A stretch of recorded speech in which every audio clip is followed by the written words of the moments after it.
आप लोगों ने कुछ इम्पोर्टेंट प्लेसेस के नाम जो हैं वो सुने होंगे। जैसे कि आप लोगों ने सुना होगा सोलापुर के बारे में, जो कि वेस्टर्न इंडिया में है। उसके अलावा आपने मदुराई के बारे में सुना होगा। ये टाउन्स जो हैं ये इम्पोर्टेंट टाउन्स बने, ये नए सेंटर बने जहाँ पे वीविंग होती थी लेट 19th सेंचुरी में। बाद में नेशनल मूवमेंट के टाइम पे महात्मा गांधी जी ने लोगों को कहा कि जो भी टेक्सटाइल्स हैं जो बाहर से आ रही हैं, इंग्लैंड से आ रही हैं, उनको बायकॉट करो और खुद से बनाए हुए जो हाथ से हैंड स्पन किए हुए, हैंड वोवन, खुद हाथों से बनाए हुए कपड़े जो हैं उनको यूज़ करो। खादी जो है, खादी मीन्स कॉटन, ठीक है। खादी धीरे धीरे नेशनलिज्म का सिंबल बन गई। चरखा जो है उसने रिप्रेजेंट किया इंडिया को, और it was put at the centre of try colour flag of Indian national Congress. Indian national Congress का जो झंडा था, लगभग हमारा जो इंडिया का आज का नेशनल फ्लैग है उसके जैसा ही था, बस उसके बीच में, उसके मिडल में चरखा था। तो वो एक नेशनल सिंबल बन गया चरखा। नाउ व्हाट हैपेंड, अब ये जो वीवर्स थे, स्पिनर्स थे, इनका क्या हुआ? इनकी लाइवलीहुड चले गई, ठीक है। इनके पास ये अभी इतनी सदियों से काम करते आ रहे थे सेम, लेकिन वो काम अब उनके पास रहा नहीं। इंग्लैंड के जो भी टेक्सटाइल थे उनके साथ compete नहीं कर पा रहे थे।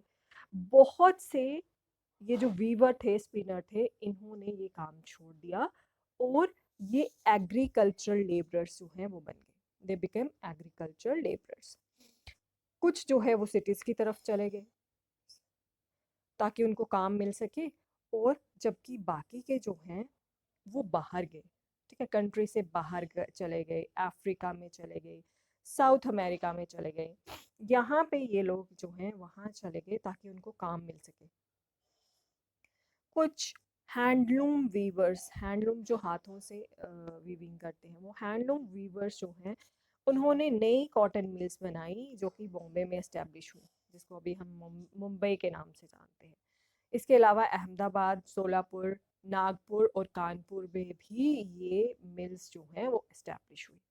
पहली कॉटन मिल वो इस्टेब्लिश हुई बॉम्बे में 1854 में, ठीक है। ये एक स्पिनिंग मिल थी।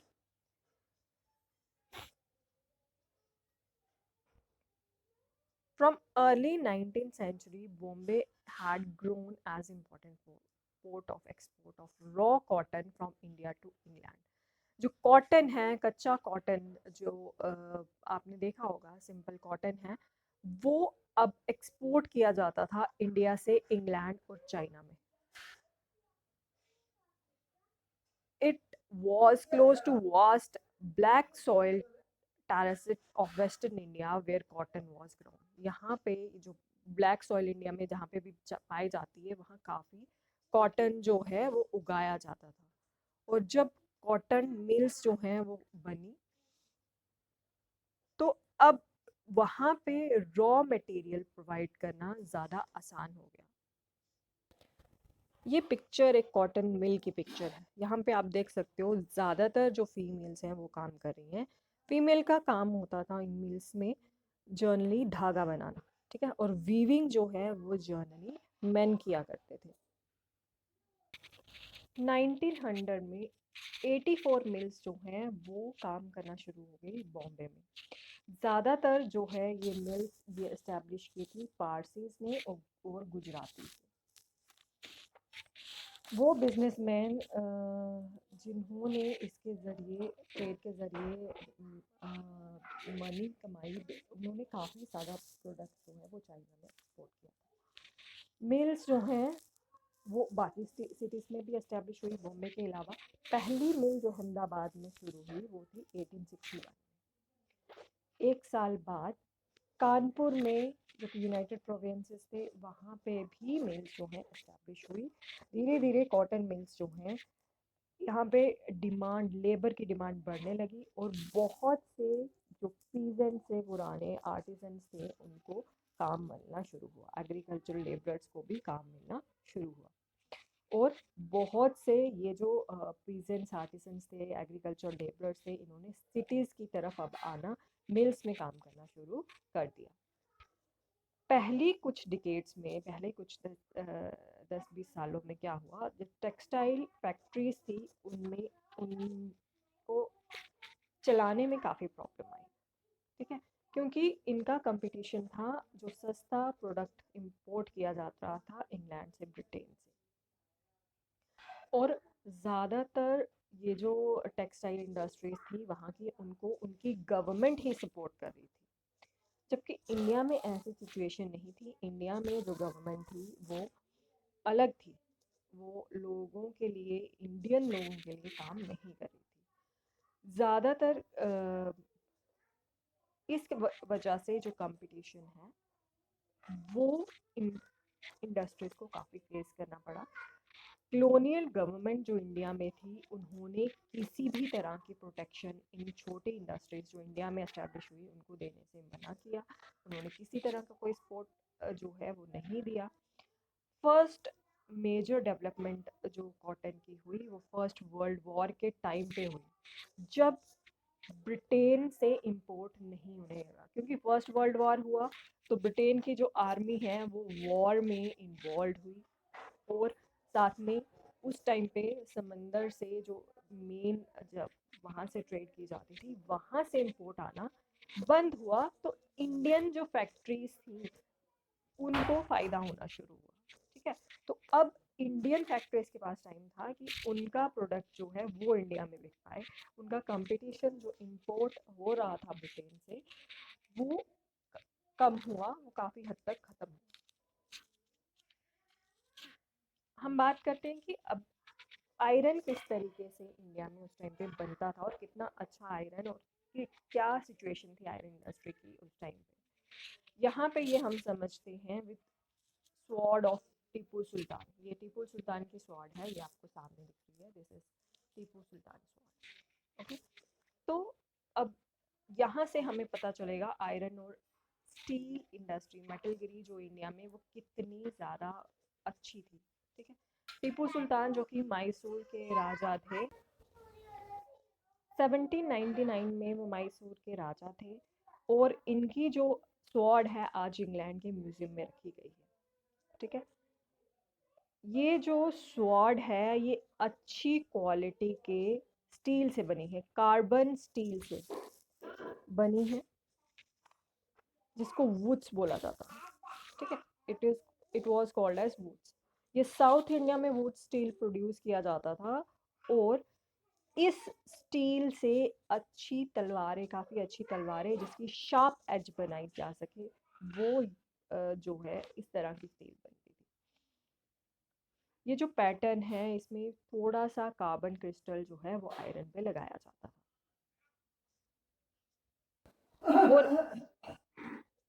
और इस तरह के स्वॉर्ड्स ना सिर्फ इंडिया में बल्कि इंडिया से बाहर जो है वहाँ पे भी ये एक्सपोर्ट की जाती थी। ये स्वॉर्ड्स जो है वेस्ट और सेंट्रल एशिया में काफ़ी यूज़ की जाती थी। वुड्स जो है ये एक इंग्लिश नेम आप बोल सकते हो, इनके काफ़ी सारे इंडियन नेम भी है इस तरह के स्टील के। सो वुड्स को कन्नड़ लैंग्वेज में हुक्कू, तेलुगु में हुक्कू, और तमिल मलयालम में उरुक्कू बोला जाता है। इसका मीनिंग ही है स्टील। वुड स्टील जो है यूरोपियन साइंटिस्ट को काफ़ी फैसिनेट करती थी, और को काफ़ी उस पर रिसर्च होती थी कि किस तरीके से, क्या मैकेनिज्म यूज़ किया गया है, किस तरीके से ये स्टील जो है वो बनाई गई है। पर ये प्रोसेस जो है वुड्स बनाने का, ये मिड 19th सेंचुरी आते आते ये ख़त्म होने लगा। ठीक है, क्योंकि कंपटीशन आ गया, इंडस्ट्रियल बेस्ड जो आयरन बनता था अ, वो आ गया, जिसकी वजह से ये जो वुड स्टील बनाई जाती थी ये ख़त्म होने लगा। स्वॉर्ड्स आर्मर मेकिंग जो है वो इंडिया में ब्रिटिशर्स की कॉन्क्वेस्ट के बाद वो इंडस्ट्री डेड हो गई, जो इंडियन इंडस्ट्रीज थी। ठीक है, जिसमें मशीन्स यूज़ नहीं होती थी, खुद जो हैं लोकल्स जो हैं इनको बनाते थे। तो वो जो क्राफ्ट था वो ख़त्म होने लगा। ये जो गाँव में स्टील बनाई जाती थी, वुड स्टील जो है इसमें स्पेशलाइज़्ड टेक्नीक चाहिए होती थी। इसमें स्मेल्टिंग की जाती थी पहले तो, जो काफ़ी कॉमन थी 19 सेंचुरी तक, लेकिन धीरे-धीरे बाद में ख़त्म होने लगी। स्पेशली बिहार और सेंट्रल इंडिया में ये काफ़ी की जाती थी। लोकल जो है वो आयरन ओर इकट्ठा करते थे, ठीक है? और उसको स्मेल्ट करते थे। Smelting is a process. Smelting क्या होती है? एक प्रोसेस है जिसके ज़रिए आयरन को मेल्ट किया जाता है, आयरन को मेल्ट किया जाता है, ताकि उसमें से प्योर फॉर्म ऑफ आयरन जो है वो निकाली जाए, ठीक है? तो उसमें फिर क्ले यूज़ करके उसको सन ड्राई कर ड्राइड जो ब्रिक्स यूज़ करके फिर उसमें एक आयरन जो स्टील जो है वुड स्टील वो बनाई जाती थी। स्मेल्टिंग जो है वो मेन करते थे, जबकि वुमेन जो है बिलो, बिलो एक तरह का मैकेनिज्म एक इक्विपमेंट बोल सकते हैं, जो हवा को मतलब हवा लेके आता, ठीक है? जैसे फैन की वजह से हवा आती है ना, तो वैसे ही बिलो होता था। फैन उस वक्त नहीं थे, तो बिलो जो है वो यूज़ किया जाता था ताकि हवा चलती रहे और उस हवा की वजह से चारकोल जो है वो बर्न होता रहे कॉन्टिन्यूसली।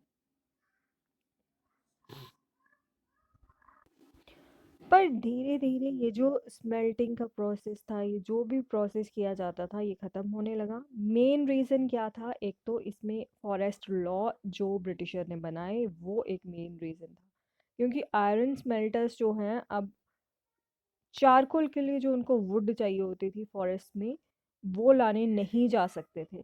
और अगर कुछ जा भी सकते थे तो उनको कोई कहीं जगह पे ब्रिटिश ने अलाउ किया था कि कुछ स्मेल्टर्स जा सकते हैं, लेकिन उनको बहुत ज़्यादा टैक्स देना पड़ता था, जिसकी वजह से ये जो स्मेल्टर्स थे इनकी इनकम जो है वो कम होने लगी। और कुछ देर बाद ऐसा हुआ कि ब्रिटेन से ही आयरन आने लगा, आयरन और स्टील आने लगा, इंपोर्ट होने लगा। और आयरन स्मिथ जो है ब्रिटेन से बना हुआ आयरन यूज़ करने लगे। तो ये जो आर्ट था, क्राफ्ट था आयरन स्मेल्टर्स का, ये ख़त्म हो गया, ठीक है? धीरे धीरे ये ख़त्म हो गया। बट जी ये जो कहानी है आयरन और स्टील फैक्ट्रीज़ की, ये रिवाइव हुई एक बार फिर से। आयरन और स्टील जो है वो डेवलप हुआ इंडिया में, ये इंडस्ट्री डेवलप हुई इंडिया में। इसके पीछे थे चार्ल्स विल्ड जो अमेरिकन जियोलॉजिस्ट थे, और दूसरा दोराबजी टाटा जो कि जमशेद जी टाटा के एल्डर सन थे, ठीक है? सबसे बड़े बेटे थे।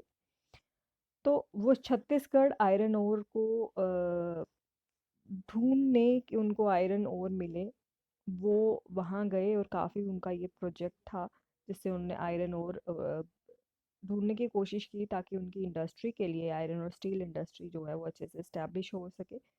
उसके लिए उन्होंने काफ़ी सर्च किया एंड लेटर काफ़ी देर बाद वो एक छोटे गांव में पहुंचे जहां उनको मेन और वुमेन दिखे जो जो अपने साथ आयरन ओर लेके आ रहे थे। ये अगेरियंस थे, ठीक है? दीज वर अगेरियंस, ये जो लोग थे, ट्राइब बोल सकते हो।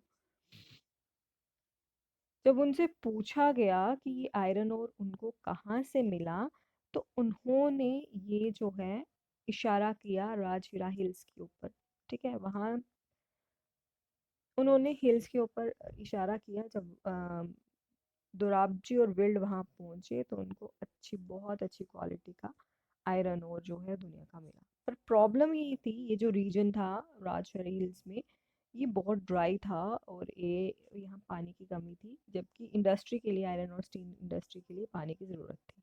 तो उन्होंने अपनी सर्च जारी रखी और फिर उनको एक सूटेबल प्लेस मिली, ठीक है? अगेरियंस ने उनको हेल्प किया और आयरन ओर ढूंढने के लिए।